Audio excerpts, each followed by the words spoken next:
Hey guys, we're gonna read the book of the month that was from February, I believe, that we never got around to because we were so busy. So, When Marian Sang. I see here that this book earned an award, an honor, the Robert E. Siebert Award.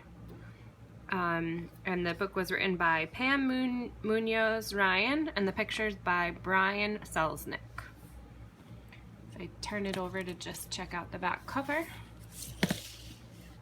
I see there's also an illustration of what looks like Marian as a young girl singing as well. Let's read.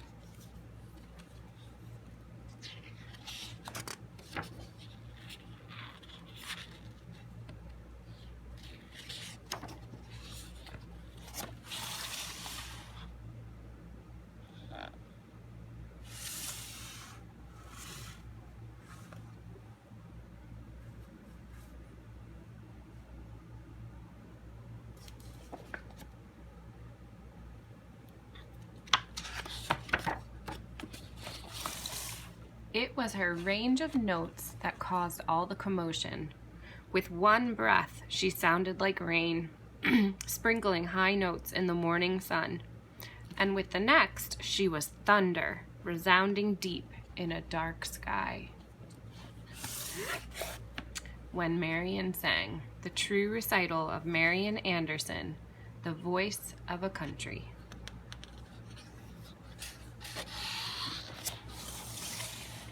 No one was surprised that Marian loved to sing. After all, she listened to Father singing in the morning as he dressed. Mother often hummed while she worked in the kitchen. Sometimes Marian and her little sisters, Ethel, May, and Alice, sang songs all afternoon. Let us break bread together on our knees. Let us break bread together on our knees. When I fall on my knees, with my face to the rising sun, O Lord, have mercy on me. Now I noticed that this section here was in italics, meaning the letters weren't just straight up and down, they were slanted to the side. That tells me that that is part of a poem or part of a song. And so in this case, it says they sang songs all afternoon, so this was a piece of a song. However, her voice was distinct, strong and velvety, and able to climb more than 24 notes. Everyone wanted to hear Marian sing.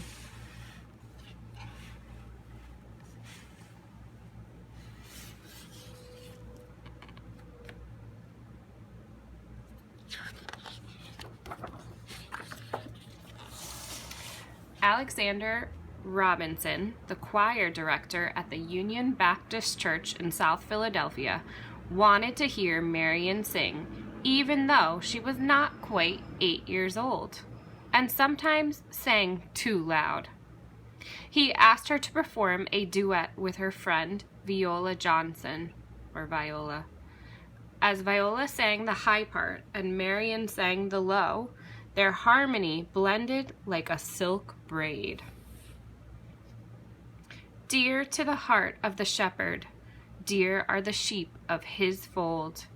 Dear is the love that he gives them, dearer than silver or gold.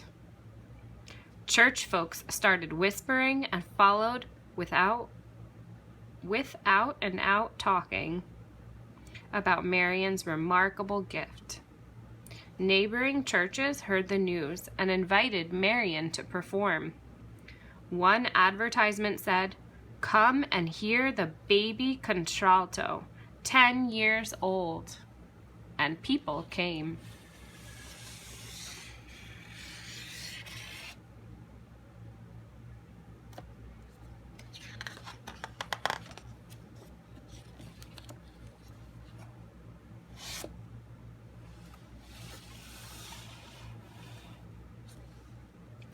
When Marian sang, it was often with her eyes closed, as if finding the music within.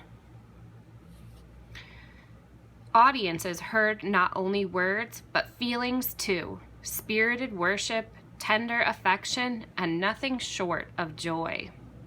She was chosen for the celebrated People's Chorus, 100 voices from all of the black church choirs in Philadelphia.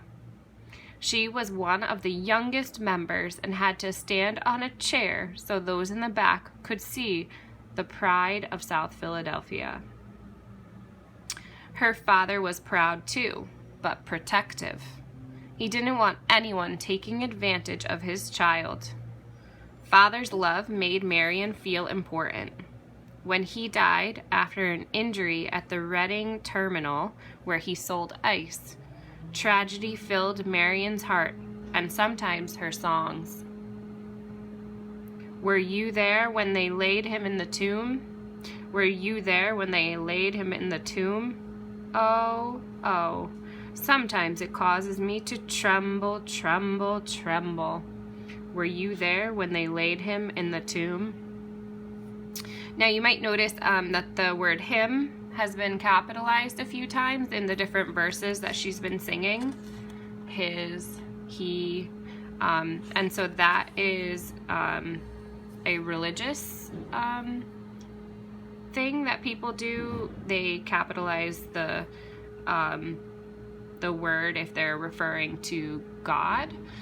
So that's why we have him capitalized here in this, in the middle of a sentence. I think it's like referring to him by name.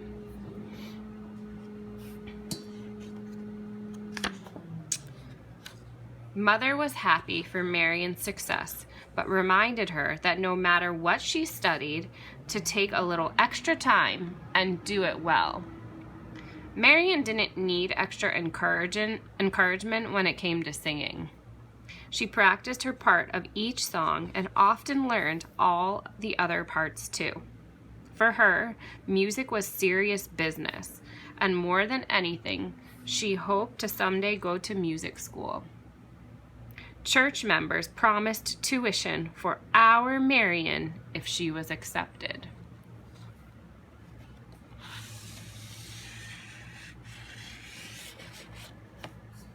This is the music school here. Now, I noticed that only this character here is black and the rest of the characters seem to be white. There's an old-fashioned trolley going down the street. I don't really see cars like we usually see. So I definitely know this isn't happening in the present day. And I can tell by the way that the people are dressed as well. Since Father's death, Marian worked at odd jobs and sang in concert programs in order to help support her family. It wasn't until 1915 when Marian was 18. Okay, so we know it's the early 1900s, that she finally went to a music school and patiently waited in line for an application. But the girl behind the counter helped everyone except Marian. Was she invisible? Finally, the girl said, "We don't take colored." Her voice sounded like a steel door clanking shut.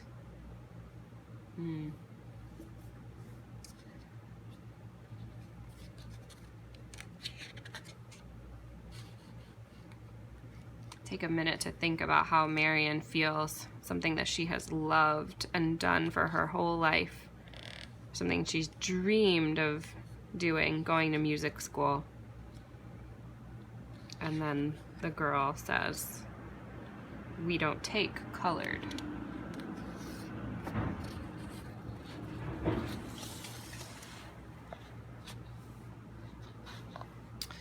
Sorry about the glare. Marian knew about prejudice. She had seen the trolley drive past her family as they stood at the corner. She knew that her people were always the last to be helped in a store. But she could not understand how anyone who was surrounded by the spirit and beauty of music could be so narrow-minded. She felt sick in her stomach and in her heart. Didn't they know that her skin was different, but her feelings were the same? Couldn't she be a professional singer if she was a Negro? With unwavering faith, Mother told her that there would be another way to accomplish what would have been done at that school.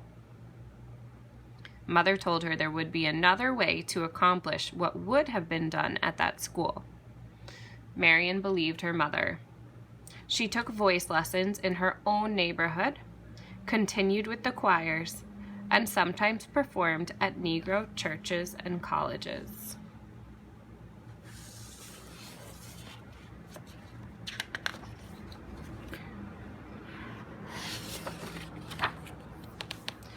When Marian saw a Metropolitan Opera performance of the tragic opera Madame Butterfly, thoughts of a formal music education again came to mind.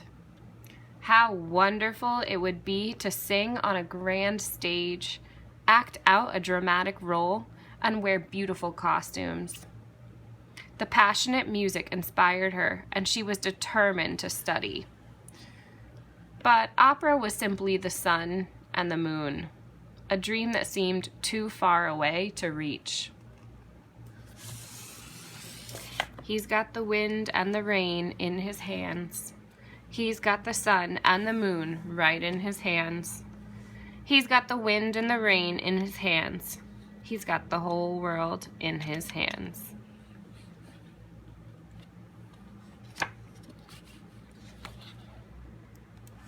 Take a minute to look here at the illustration.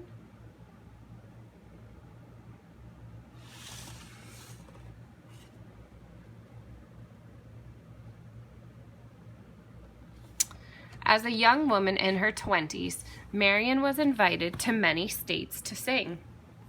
Sometimes she traveled with her accompanist by train, where they were seated in the dirty and crowded Jim Crow car reserved for Negroes. So reserved for black people. We don't really use that term anymore. It's an old-fashioned term.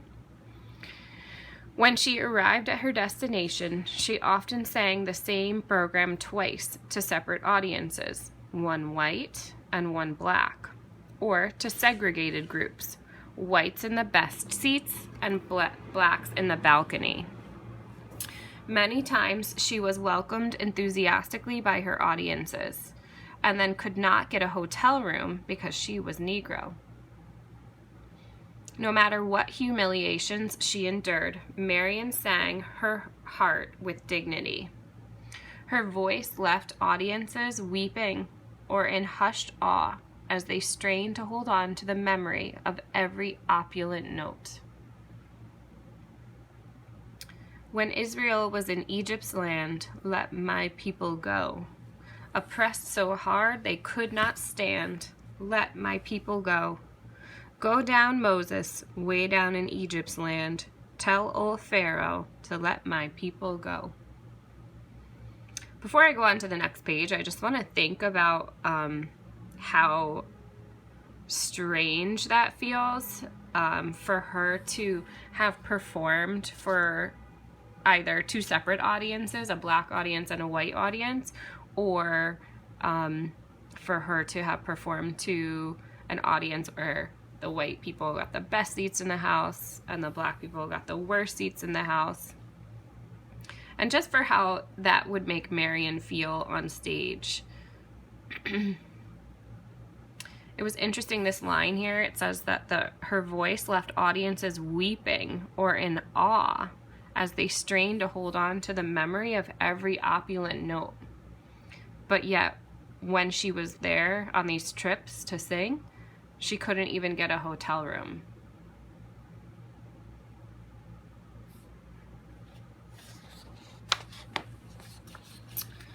Marian still wanted to advance her singing with master teachers. With the help of friends, she was granted an audition with the fierce yet famous Giuseppe Boghetti. When she arrived at his studio, Mr. Boghetti announced that he didn't have time or room for new students. Too afraid to even look at him, Marian took a deep breath. Slowly, with great emotion, she sang. Deep river, my home is over Jordan. Deep river, Lord, I want to cross over into campground. Don't you want to go to that gospel feast, that promised land where all is peace? Oh, deep river, Lord, I want to cross over into campground. Marian finally lifted her eyes. I will make room for you right away, Mr. Bogetti said firmly, and I will need only 2 years with you. After that, you will be able to go anywhere and sing for anybody. Again, Marian's devoted church community raised the money for her lessons.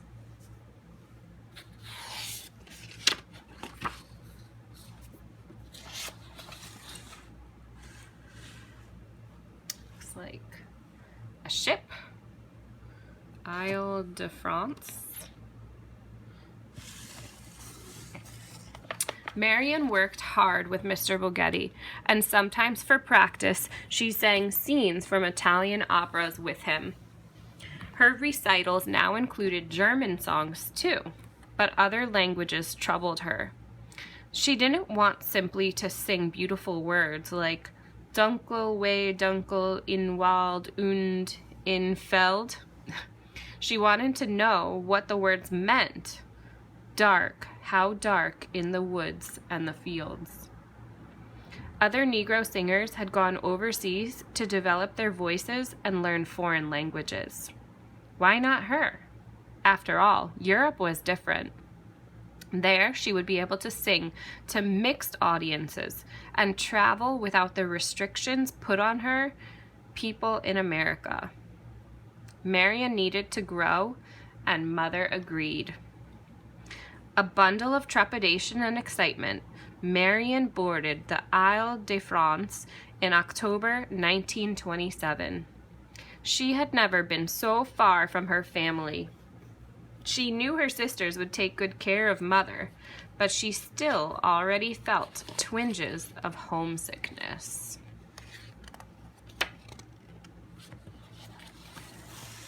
Sometimes I feel like a motherless child. Sometimes I feel like a motherless child.